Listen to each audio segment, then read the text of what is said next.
Amém. Glória a Deus. Mais um domingo, só deixa eu entrar no meu aqui para poder seguir essa plataforma.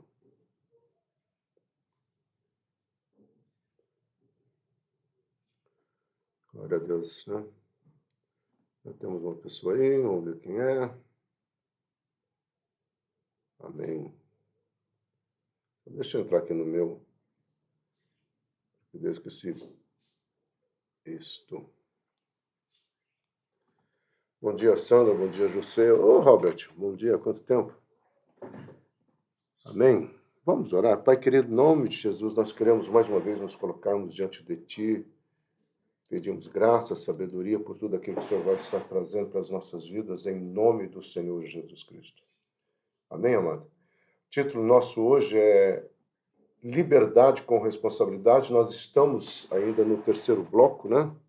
Eu falei que esse bloco exige um pouco mais. Nós não vamos falar muito sobre a questão, né, que Paulo vai tratar no capítulo 10 inteiro, porque, graças a Deus, a Montebrão não precisa ser ensinada aí, porque ela me ama.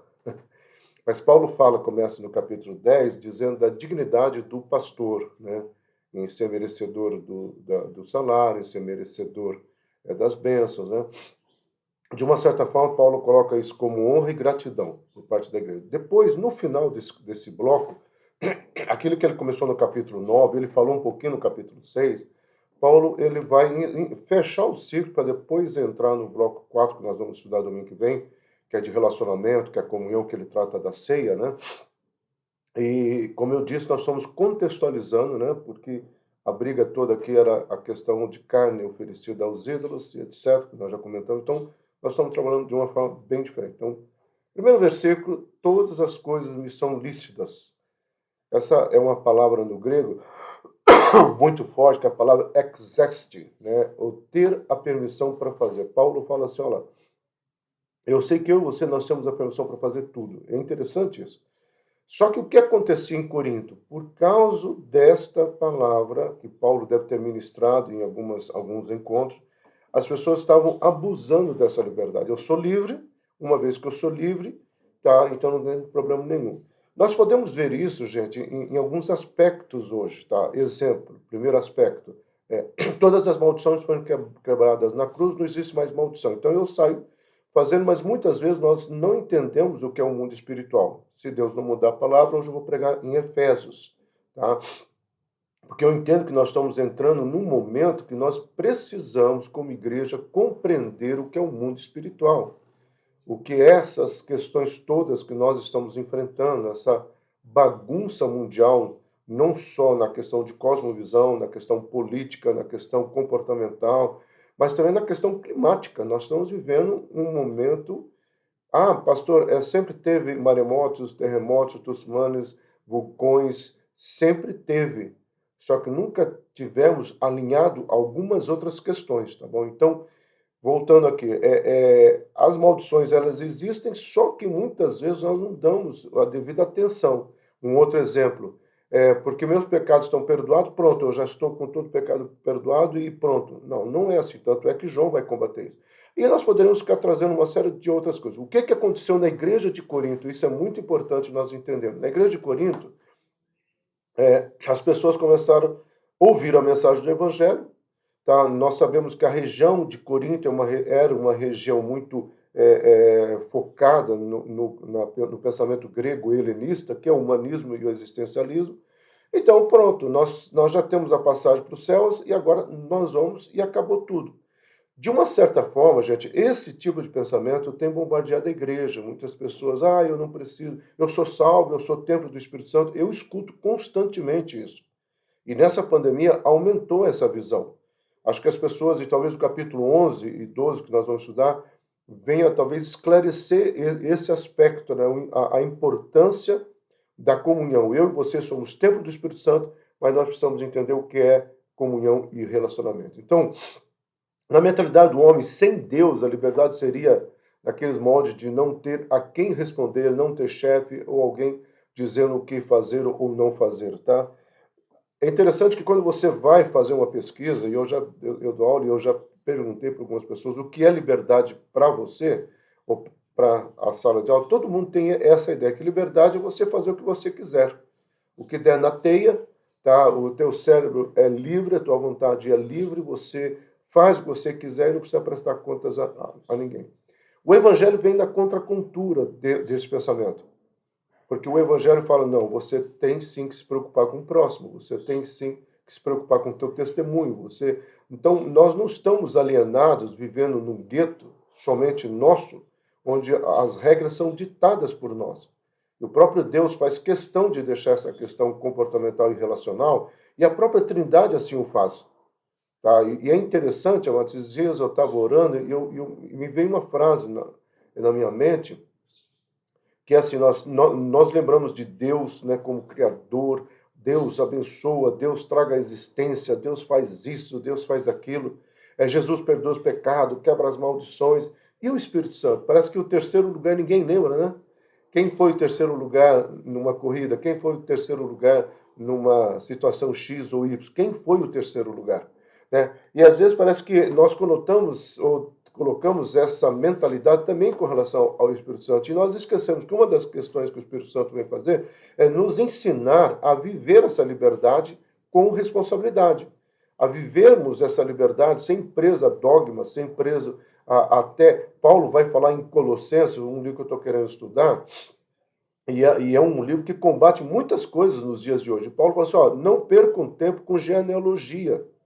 Tá? Não fico perdendo tempo com essas coisas.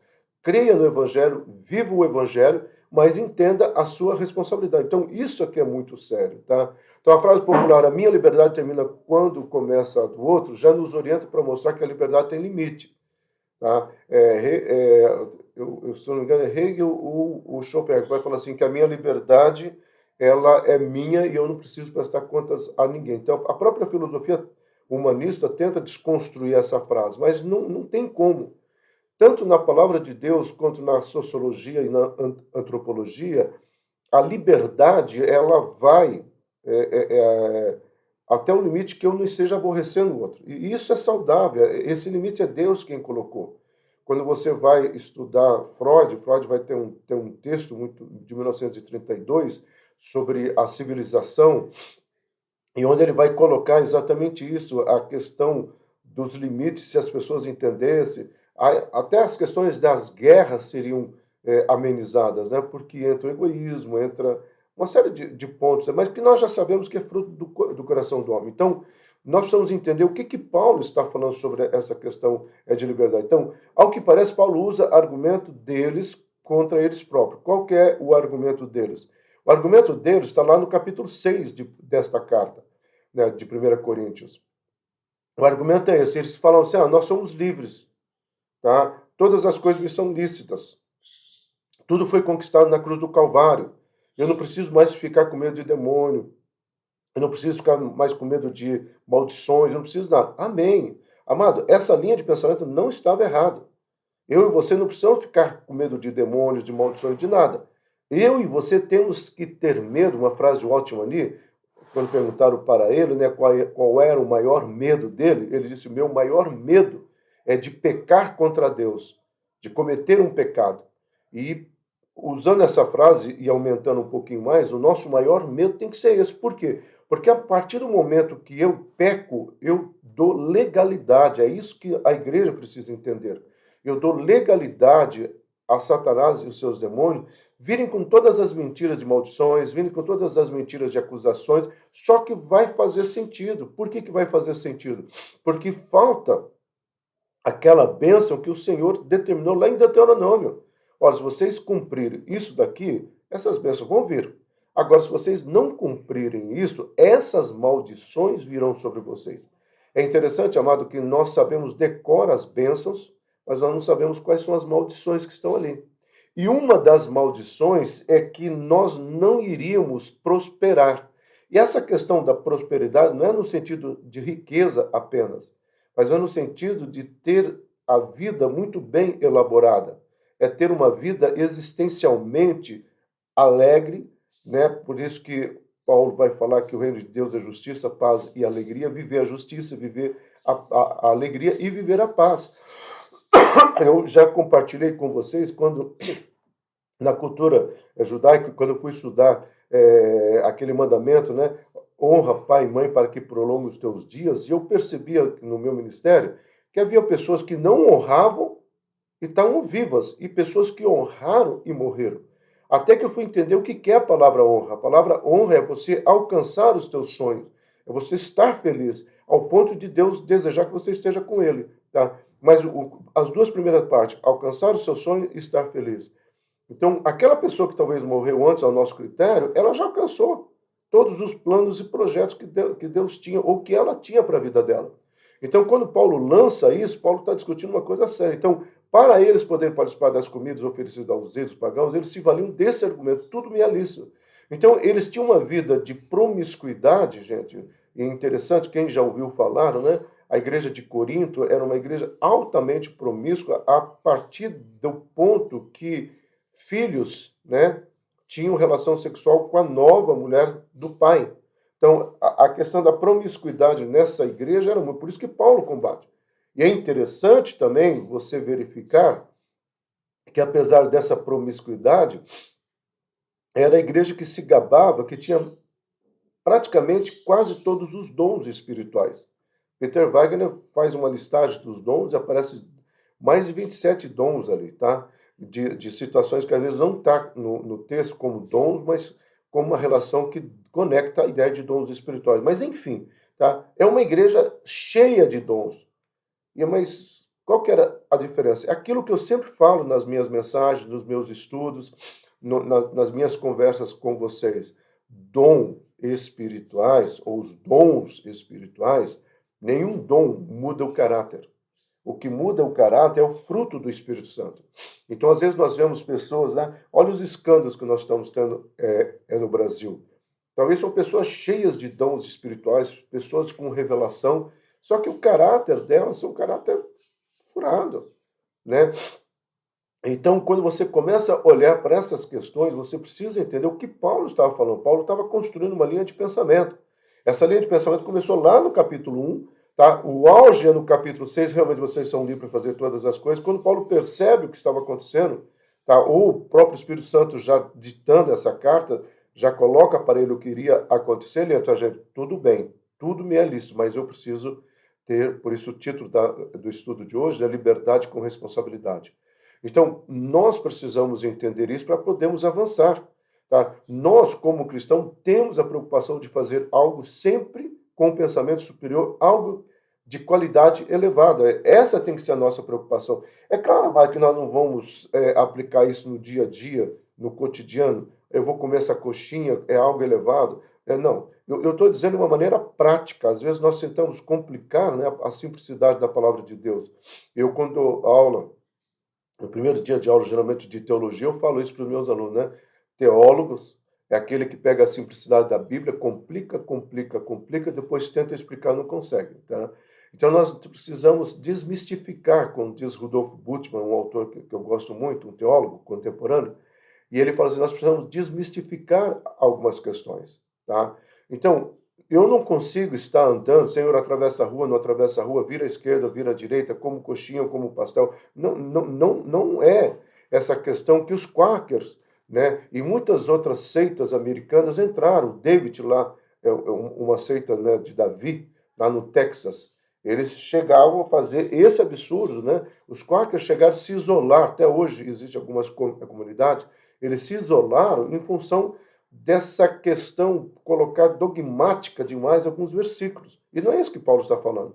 Paulo está falando o seguinte, nós temos uma liberdade. De repente, se vem algum confronto, se o próprio Espírito Santo me questiona alguma coisa, eu tenho que ter uma linha de pensamento de uma autoanálise, por isso que quando Paulo escreve aos Colossenses, Paulo fala assim, ó, a minha oração é que vocês tenham conhecimento, entendimento, e aí ele vai dizer uma palavra que eu acho lindíssima demais, epignose, que significa discernimento espiritual. Então, Paulo fala assim ó, aos Colossenses, e aplica-se aqui, e aplica-se a nós. Eu e você precisamos estar cheios desse discernimento espiritual, até para sabermos como nos posicionar, a hora até de se calar, esse é o momento que talvez ficar quieto diante do que nós estamos percebendo politicamente, talvez seja a melhor recomendação. Né? Eu disse isso quando começou, a política lá nessa eleição presidencial, o Espírito Santo havia me dito isso, e eu estou vendo isso até hoje acontecer, que essa política seria um divisor de águas, que essa política iria afastar irmãos e cristãos um dos outros. Então, é o que nós estamos vivenciando, porque talvez falta discernimento talvez de nós analisarmos o momento, analisarmos os pontos e até avaliarmos. Aqui não é uma questão de esquerda ou direita, é uma questão de princípios. Opa, isso daqui, ó, seja da direita ou seja da esquerda, e o Centrão está voltando agora, né? Isso daqui não faz parte dos valores do reino de Deus. É mais ou menos isso que Paulo está falando. Olha, eu sei que vocês estão numa cidade onde tem vários cultos aos deuses pagãos, eu sei que eles fazem oferenda de determinadas partes do animal, porque não era toda a parte do animal que era oferecida, tá? Tinha, acho que 2 deuses que pegavam as pernas, então o restante era distribuído. Aí tinha um outro altar que pegava o coração e as vísceras, e o resto era distribuído. Então não era todo animal que era queimado. Tá? Interessante que, já diferente, né, do sacrifício do holocausto, todo animal era queimado. Você pode ver isso lá em Levítico, configurando que é uma entrega total. Parece que até na própria questão do paganismo é parcial. Tá? Então, o que Paulo está falando é isso. O que nós precisamos entender, nós precisamos ter esse pensamento elevado. Então, Paulo, ele vai trabalhar, e eu quero falar que existem 2 posições extremas e perigosas com respeito a essa liberdade. A primeira é a seguinte: liberdade total, também chamada de libertinagem, atribui que o cristão tem o direito total, independente dos atos. Tá? Veja só, inclusive da vontade de Deus. É fato que exatamente. Quem não observou esse momento político, igrejas foram divididas, pastores foram saíram até das igrejas para montar a igreja com uma outra visão. Enfim, esses são os momentos atuais. Então, voltando aqui, tá? O primeiro problema da liberdade, que eles pensam, é uma liberdade total, ou seja, libertinagem que nós chamamos. Já o segundo é uma liberdade restrita, só que é uma liberdade com legalismo. Então, nós temos 2 extremos. Nós temos um grupo que vai para um outro ponto, tudo eu posso, tem outro grupo que tenta criar regras. Essas regras é aquilo que nós vamos chamar de usos e costumes dentro das igrejas. Tá? Exemplo, não existe em nenhum lugar uma proibição de você ter um aparelho de TV em casa. Não existe em nenhum lugar uma proibição, talvez você ir aqui ou ir lá. O que existe na Bíblia é uma questão de você ter discernimento espiritual, por isso que Paulo vai falar aos Colossenses isso, né? E Paulo repete essa palavra também aos Gálatas, epignose, discernimento espiritual, que talvez uma situação para você não ofereça nenhum tipo de perigo, mas para o teu irmão ou para uma outra pessoa mais fraca na fé, ofereça. E aí é uma questão muito particular de você, pô, isso aqui não me edifica, isso aqui não me leva a nada. É que nem a questão das redes sociais. Tem pessoas que, de repente, perceberam o tanto de perda, né, de tempo que elas têm diante das redes sociais, que elas se afastaram. Outras fazem questão de gastar, ficar olhando, ficar olhando, ficar olhando. Então, é mais ou menos assim, cara, como que você tem lidado com o seu dia a dia? E aí, amado, nós temos ferramentas da psicologia comportamental, da psicologia positivista ou positiva, os próprios coaches, Dale Carnegie, Challenge Yourself, né, da nossa Célia Penati, da nossa região. Então, são todas propostas de levar o indivíduo a entender e a compreender o seu momento. Amém. São ferramentas que nós podemos usar, sim. A própria psicologia é uma ferramenta que eu, Silas, faço uso dela para ajudar, para orientar, para trabalhar com determinadas situações. Então, quando eu e você pensamos nisso, nós precisamos entender que não é uma libertinagem e não é um legalismo. Não, nós temos que ter esse equilíbrio. E esse equilíbrio nós só vamos alcançar segundo a orientação do Espírito Santo. Por isso que você vai ter igreja, eu volto, né, a falar, você vai ter uma série de igrejas concentrando em usos e costumes absurdos. Eu citei já domingo passado, cito de novo, né, você vai ter um autor chamado Ricardo Gondim, onde ele escreveu um livro, né, onde o título do livro é Proibido. E nesse livro ele vai trazer uma série de coisas, né, que antigamente eram proibidas, vistas como pecado, e hoje deixaram de ser. Por quê? Porque na realidade não era um pecado. Porque na realidade era uma situação, tá, de homens. Uma vez eu disse para uma pessoa sobre a questão de roupas, né? Porque muitas vezes, amado, nós vamos ter pessoas assim. Só um pouquinho.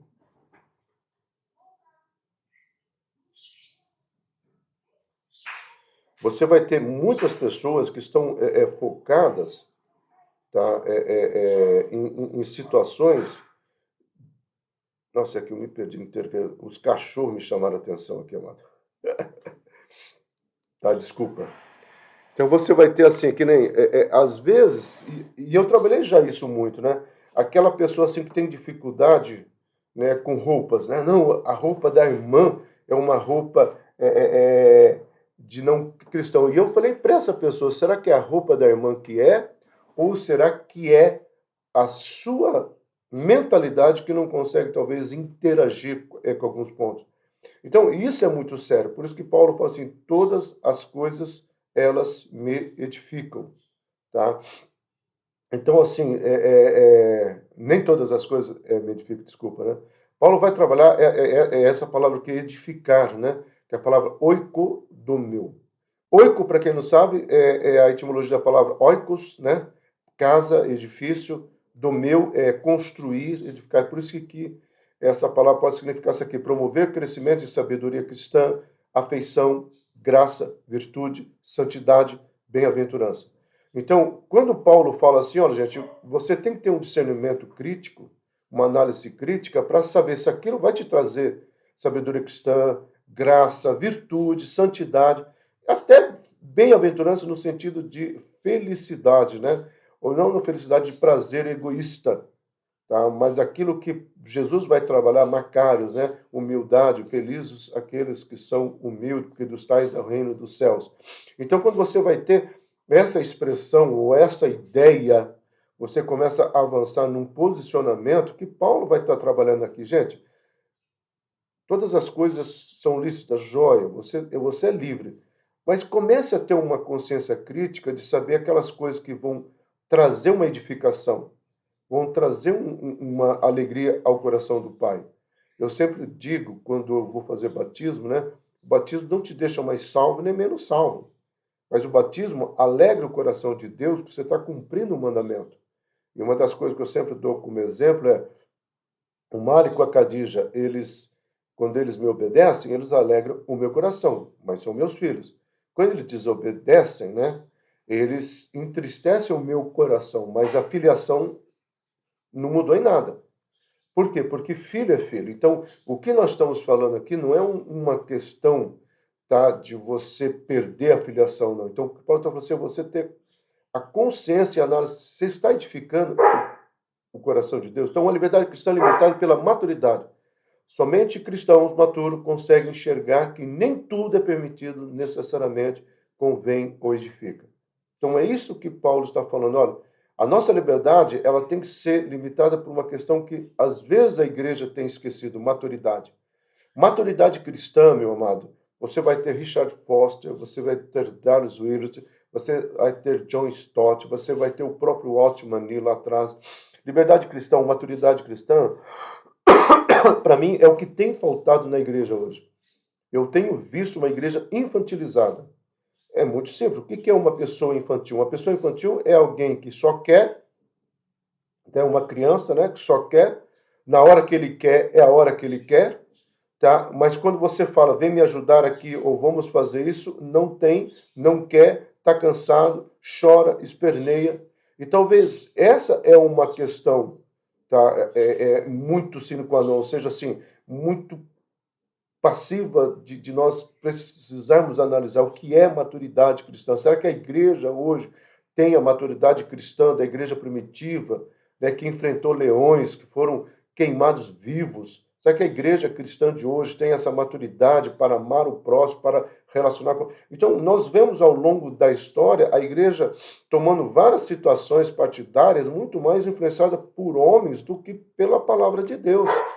Então, quando você vai para esse aspecto, é muito importante que você entenda esse aspecto, esse ponto de você viver, tá? Viver algo que vai realmente trazer a paz do Senhor, que excede a todo entendimento. Então, maturidade espiritual é uma conquista. Maturidade espiritual é um caminhar. Maturidade espiritual que vai trazer esse discernimento. E é isso que vai fazer a diferença sobre as nossas vidas. Então, é preciso ter maturidade tanto para discernir as situações em que o uso da liberdade promoverá o pecado, quanto para dizer não a essas possibilidades. Então, eu vejo muitas vezes a igreja aceitando, muitas vezes, alguns modos operantes dentro dela nos dias atuais, algumas posturas, muito mais porque ela quer ser aceita. A igreja nunca vai ser aceita. Nós somos uma contracultura. Tá? Sal não dá sabor, mas o sal ele vai conservar, mas ele vai produzir dor também. Então, quando você chega com a luz, quem ama as trevas não consegue lidar com a luz. Há pouco tempo atrás, uma pessoa que saiu lá atrás da Monte Hebron, me encontrei, saiu pela porta da frente, tá? E ela falou assim para mim, Pastor Silas, você sabe por que a Monte Hebron às vezes não explode na cidade? Porque às vezes o senhor é muito duro no confronto. Eu falei, como assim, meu irmão? Eu sou duro no confronto, eu sou real no confronto. Ele falou, não, o senhor fala a verdade. Então amém. Eu falei, eu estou feliz agora. Tá? Porque eu entendo que a igreja ela foi chamada para dizer, ó, isso aqui é pecado. Isso aqui está errado. Isso aqui não é o que um cristão deve fazer. Tá? Então, quando a igreja talvez não tenha esse posicionamento, talvez essa igreja possa até ter um monte de pessoas, mas o próprio Jesus falou, nem todo aquele que diz Senhor, Senhor entrará no reino dos céus. Então, essa maturidade, ela tem que me levar a entender, a se posicionar, a pegar um ponto onde eu e você, como cristão, chegamos ao ponto de dizer, olha, eu sei que isso daqui não é pecado, mas já que não me faz bem, não me exemplo, tem algum mandamento que fala que você deve ficar 3 horas nas redes sociais, que é pecado? Não, não tem.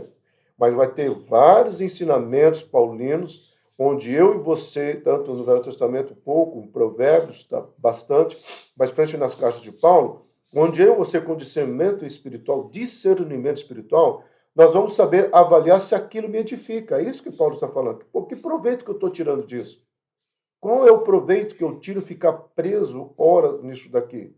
Comece a ler um livro, comece a ler um comentário bíblico, comece a ler a palavra de Deus, comece a pegar aquele tempo e ficar orando por pessoas, não só intercedendo por você para que tudo seja teu, mas orando por pessoas, pedindo o livramento de Deus, a estratégia de Deus para a nação brasileira. Ah, eu não concordo com o governo, meu amado. Se você concorda ou não concorda, é problema teu.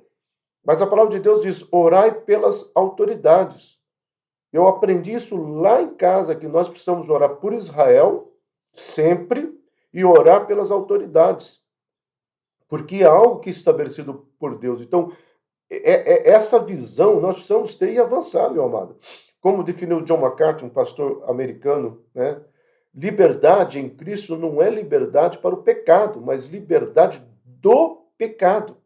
Nós precisamos entender isso. Então, essa minha liberdade em Cristo me faz ser livre do pecado e das influências do pecado. Filhinhos, já viu 1 João? Filhinhos, ó, se você diz que não comete pecado, você é mentiroso. Mas, se você está em Cristo, maior aquele que está em nós. Quando João fala que maior aquele que está em nós, João está querendo nos levar a ter um posicionamento onde verdadeiramente, tá? Essa maturidade espiritual vai me levar para longe de determinadas situações que talvez me levassem para o pecado. Pô, isso daqui não é legal, isso aqui não edifica. Então, nesse sentido, no uso da nossa liberdade, todo cuidado é necessário. Precisamos entender que É um momento de batalha espiritual? Sim. É um momento de guerra espiritual? Sim. Como eu disse, se Deus não mudar, eu quero começar a pregar. Já preguei algumas vezes em Efésios, mas eu quero trazer para esse momento que o Brasil está passando, que o mundo está passando. Nós precisamos entender que nós estamos abençoados nas regiões celestiais, mas vivemos nas regiões existenciais, né, ou humanas, ou as situações, e nós precisamos tomar um posicionamento. E esse posicionamento tem que fazer a diferença na minha vida e na sua vida. Então precisamos avançar. Então, sem perguntar nada.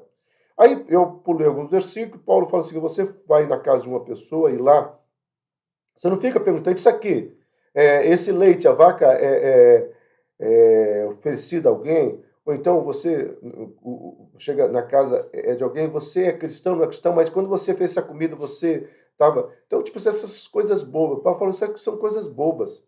Tá? O exemplo melhor é você morar numa cidade, né, que geralmente é a Bahia, né, o pessoal dá como exemplo, é, onde a questão, né, afro é muito forte, e aí existem as oferendas, aí você chega na casa de uma pessoa, porque eu já vi crentes falando, não entra em tal casa, porque a casa do fulano é carregada. Lá, meu amado, eu sou carregado, você é carregado pelo poder de Deus, pelo Espírito Santo em nós. Somos nós que deveríamos entrar e fazer toda a diferença.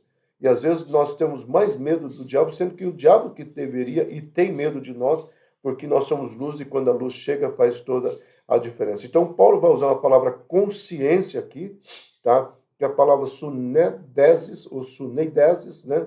Alma como diferenciador entre o que é moral, bom e mal. Essa palavra aqui, ela também é usada em Romanos, gente, como tem dois escritos, tem metanoia e tem a suneidesis. Para Paulo, quando você tem a metanoia, mudança de pensamento, né?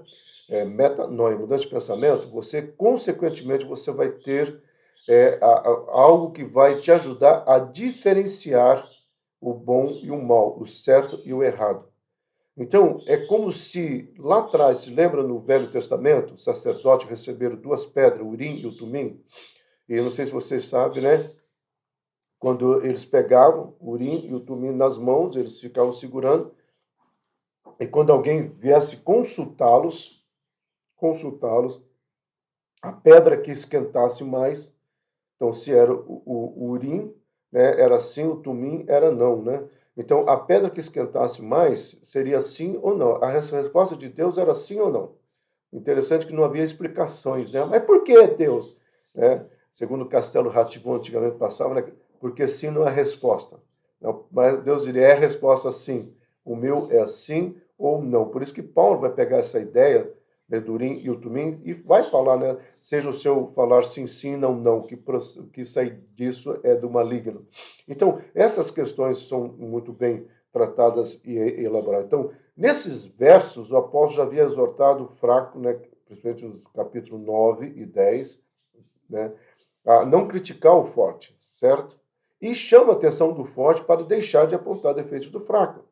Paulo fala assim, gente, tem pessoas que realmente estão cheias desse discernimento, tem pessoas que talvez não tenham esse discernimento, mas a questão aqui não é uma disputa de quem é mais crente ou menos crente, quem é mais consagrado, quem é menos consagrado. Paulo fala assim, isso aí é uma bobagem, não é isso que nós estamos falando. Então, os dois grupos deveriam colocar qualquer tipo de obstáculo para causar tropeço no caminho de seus irmãos. Ou seja, qualquer tipo de obstáculo deveria ser retirado. Qualquer tipo de obstáculo. Nós estamos vendo hoje, talvez, o maior obstáculo, que é a questão partidária. Tá? Nós estamos vivendo um círculo, né? Porque para mim é um circo, Silas Fernandes falando, da pandemia, tá? Da CPI, não se leva a nada.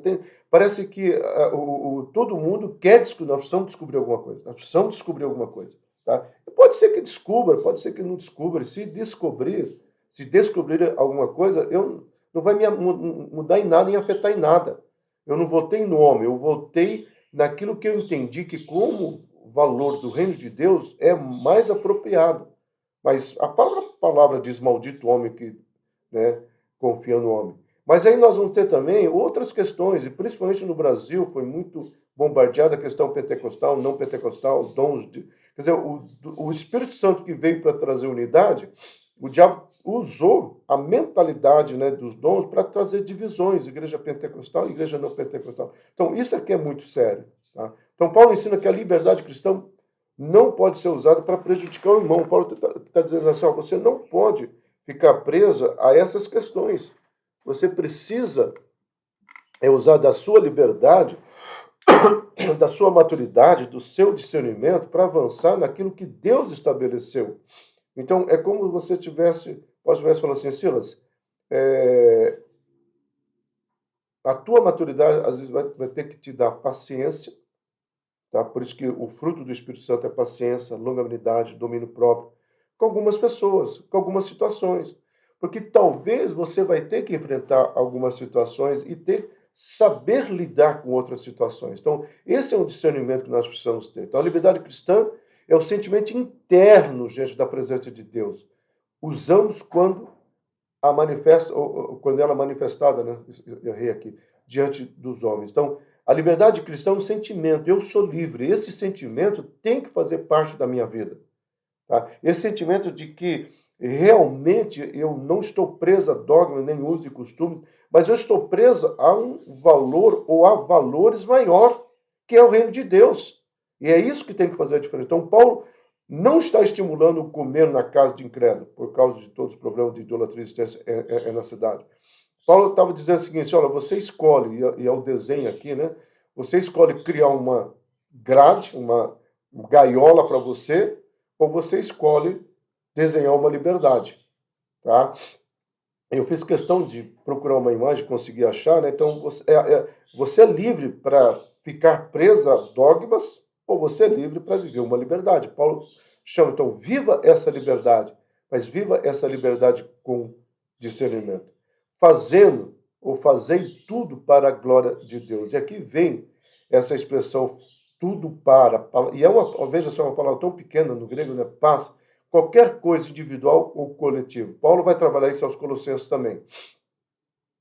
Eu sempre falo, uma das questões que eu e você podemos talvez usarmos como referencial para sabermos se estamos fazendo a vontade de Deus ou não, é se nós podemos dar graças ou glória a Deus sobre aquilo. Então, de repente, você entrou numa discussão política, aí você teve mais argumentos, né, para defender a esquerda ou a direita, defender este ou aquele. Aí você termina dizendo, Senhor, te dou glórias porque eu consegui. Não, como é que você vai dar glória a Deus para uma situação dessa? Sendo que Deus sempre fala para nós ser mensageiro de paz, né? Sermos filhos da paz, sermos pacificadores. Felizes aqueles que são pacificadores. Às vezes, amado, o se calar, e Provérbios está cheio de versículos, que às vezes a sabedoria está no se calar. E aí você pode entrar também numa relação conjugal, familiar, às vezes profissional, né? Às vezes nós somos tão precipitados em defender, porque o mundo está muito assim. O mundo, nesse momento, nós estamos sendo ensinados a confrontar. Mas não é um confrontar em amor, como é a palavra, não é um confrontar para dizer você está errado. É um confrontar para poder defender os meus direitos. Exemplo, tá? Nós temos vários vídeos que às vezes circulam nas redes sociais, né? Principalmente através do Facebook, de pessoas enfrentando policiais. Pessoas desmerecendo, às vezes, o trabalho da polícia, enfrentando, até, às vezes, assim, intimando, né? E será que isso é uma postura? Mas ele está abusando. Será que é essa postura que nós precisamos ter? Então, às vezes, na defesa daquilo que nós achamos que é nosso, nós avançamos num confronto idiota, desnecessário. Será que essa minha postura eu posso dizer, Senhor, eu te dou glórias? Por isso, assim, que talvez falta para nós o que os ocidentais, os orientais têm muito, que é aquele famoso checklist que o americano vai copiar. Ao final do dia, né? Ao final do dia, como é que foi meu dia hoje? O que eu fiz hoje? Nossa, de manhã eu briguei aqui, ô Senhor, quero te pedir perdão por isso, vou tentar me retratar, consertar, vou ter mais paciência. Sabe, às vezes, pensar literalmente assim, isso vai construindo em nós um pensamento. Então, se dentro daquilo que não é ordenado, nem fere princípios fundamentais da fé, das escrituras e da consciência, então deve ser feito com gratidão a Deus. Tá? Eu tenho que ter essa liberdade para fazer essas escolhas. Tá? Eu posso também usar dessa liberdade que eu tenho para ser crítico numa questão de avaliar até a minha alimentação.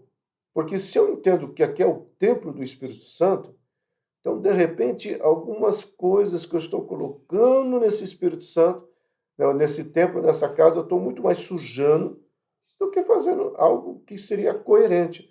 Então, você veja que a liberdade cristã, se você for, porque nós ficamos só na questão espiritual ou na questão eclesiástica, mas essa liberdade vai para todas as áreas. Nós ouvimos falar, né, que o crente ele é contra a bebida alcoólica, qualquer tipo, né, que é diurético uma cerveja, mas enche a cara de Coca-Cola que acaba com a glicose do cara e acaba com uma série de outras coisas. Então, parece que nós elegemos coisas, né, e quem já teve aula comigo, não sei se alguém já teve aqui de antropologia religiosa, eu trabalho muito esse pensamento, né, do Chico Buarque de Holanda, Darcy Ribeiro, Roberto da Mata, que é a cara do Brasil. O que é o Brasil? Quais são as matrizes? E por que nós, aqui no Brasil, temos uma birra contra algumas questões? Tá? Amado, os primeiros pastores, quando chegaram aqui no Brasil, eles usavam batina. Por isso que se você vai ver em alguns pastores antigos, preserva, né, batina. Somente agora, por causa de um movimento, né, novo, e é um movimento novo que os pastores começaram a usar terno e hoje já nem usam mais terno, né? Eu sou um deles, tá? Então, mas por que eles deixaram de usar batina aqui no Brasil? Porque os pastores começaram a ser confundidos com os padres. As igrejas, se você for na igreja de Niterói ou na primeira presbiteriana de Curitiba, você vai ver uma igreja que externamente parece uma igreja católica, todo o formato, torre, sino, uma cruz lá em cima. Mas por quê? Porque antigamente as igrejas eram assim, como as igrejas na Europa são assim até hoje. Tá? Aí nós vemos, o evangelho no Brasil vem com essa mentalidade. Se ele faz isso, se ele usa preto, nós vamos usar branco. Né? Se ele gosta disso, nós vamos gostar daquilo outro. Eu sempre falo, quando dou aula de antropologia, que o evangelho tupiniquim ele veio com uma contracultura, tá? Não do reino, mas uma contracultura sociológica, antropológica, histórica. Tá? Nós vamos combater o catolicismo, custe o que custar. Então, e aí vem toda uma questão que eu já citei, até o próprio culto, né, nosso ser à noite, sendo que era pela manhã. Né? E assim vai, tá? Então, ou seja, o árbitro de tudo é Deus, amado. A consciência frágil de alguns irmãos não deve tirar a paz de um irmão que pratica tal coisa com gratidão. Mas também o fraco na fé precisa ter discernimento e o fraco na fé precisa ter esse entendimento. Então, nos versículos 32, 33 do primeiro capítulo 11, tá? Nós vamos ver. Paulo diz que não devemos servir de tropeço a ninguém, ao contrário, devemos ganhar o nosso irmão. Nós não devemos tentar enjaular ninguém, pelo contrário, nós deveríamos viver e ganhar esse nosso irmão. Perceba a harmonia entre os versículos 31 a 33, nós estamos não. Faça para a glória de Deus com gratidão. Apesar de lesar o irmão de alguma forma, não é isso que o Senhor está falando. Tá? Nada glorifica a Deus se prejudicar irmãos de consciência mais frágil. Para quem não percebeu aqui, né, é aquele irmão pescando o peixe do outro, né? Então, assim, as minhas atitudes, elas estão prejudicando ou não estão prejudicando? E aí, amado, nós vamos pegar um pensamento de Paulo e agora eu vou fazer uma correlação com Romanos, tá? Para você ver que lá em Romanos, Paulo vai estar falando a mesma coisa que nós estamos falando aqui. Primeiro, nem todo possui a mesma fé. Ele vai trabalhar isso em Romanos capítulo 14. Paulo trabalha, que é isso que ele está trabalhando aqui em Coríntios. Nem todo mundo tem a mesma fé, mas se você tem uma fé maior ou menor, tá? Use isso para edificar o reino de Deus. E um dos critérios que você deve ter com maturidade cristã é você começar a dar graças ou glórias a Deus em tudo. Segundo, o cristão não deve ser juiz de seu irmão. Romanos 14, que é o que ele vai trabalhar também em Coríntios. Então, eu não fui chamado para ficar julgando, porque muitas vezes as igrejas, na questão legalista, né, do legalismo dogmático, parece que as pessoas estão muito mais preocupadas com o irmão que está faltando, não no sentido amoroso, preocupados se o irmão está usando roupa X ou roupa Y no sentido até ganancioso, né? A pessoa foi bem sucedida, comprou um carro.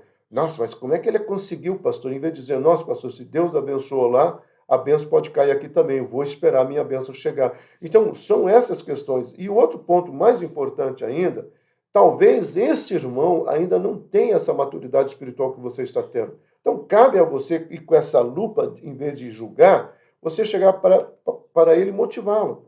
Cada pessoa tem suas próprias convicções. Tem um grupo de pessoas discutindo lá e é difícil ter somente uma ideia. Essa é uma grande verdade. Eu nunca esqueço quando nós estávamos na transição da Cesar Alvim para Mato Grosso, começou-se a discutir, né, a questão de pintura da igreja. Aí pessoas que queriam pintar X, ou seja, a igreja ia virar um verdadeiro arco-íris. Tá? Cada um queria uma cor. Daí nós tivemos pessoas que queriam destruir aquela frente, fazer de um jeito, outras fazerem, colocar duas colunas, outras. Cada um tinha uma ideia. Chegou um ponto que eu falei, essa é uma coisa, vou orar, vou buscar, e nós chegamos a um consenso e conseguimos fazer uma coisa bacana do jeito que está hoje, graças a Deus. Avançando, o cristão não deve ser tropeço para ninguém, então ele vai trabalhar também isso aos coríntios, tá? Se teu irmão tem uso de televisão, se ele tem uso... Não seja a pessoa que vai julgá-lo, tá? Não seja a pessoa que vai julgá-lo. Quinto, que é o reino de Deus, amado?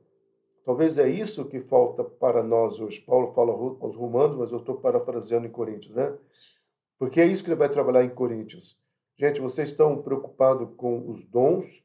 Vocês estão preocupados em saber se você pode comer isso ou comer aquilo? E vocês estão esquecendo do que é o reino de Deus.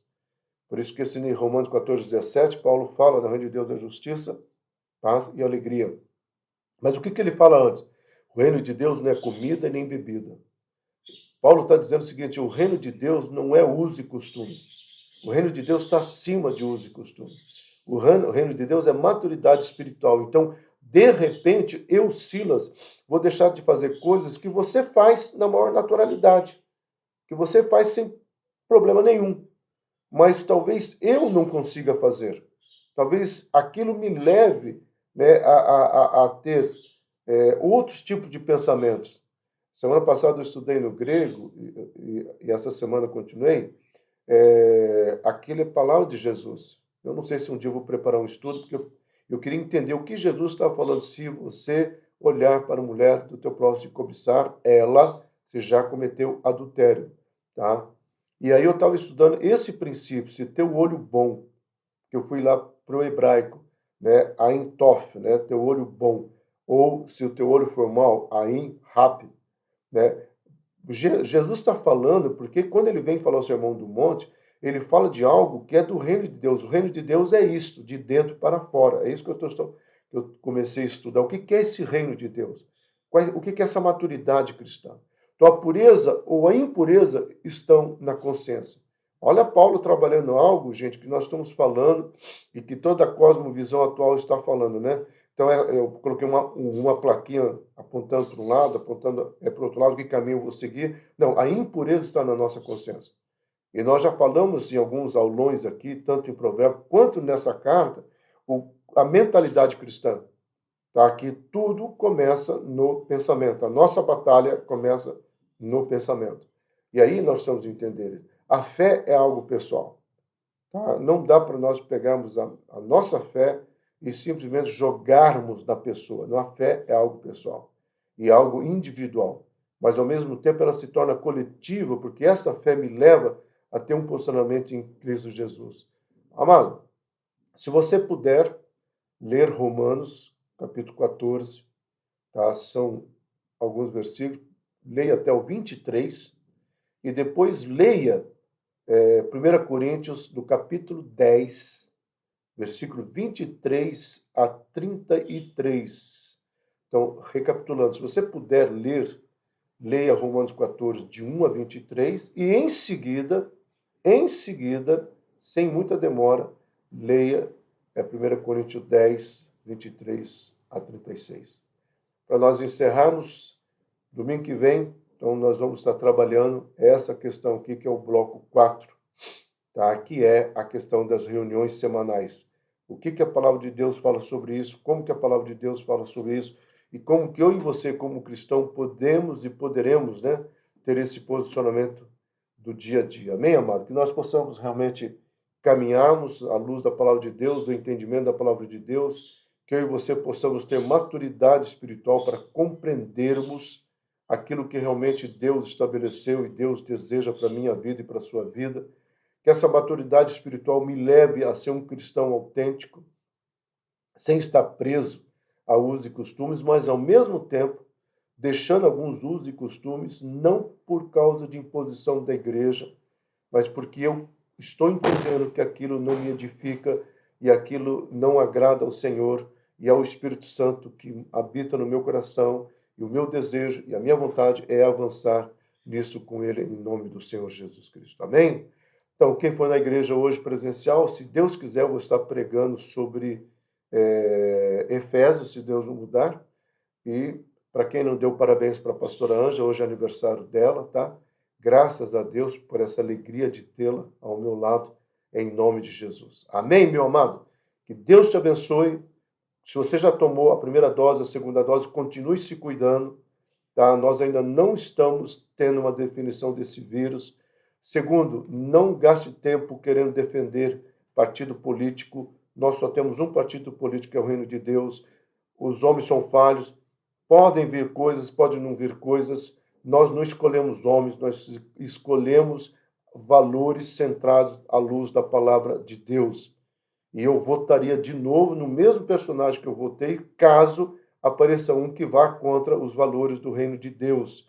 Isso é uma questão particular e é uma questão que nós precisamos aprender a nos posicionar em nome de Jesus. Amém? Deus abençoe a todos vocês em nome de Jesus.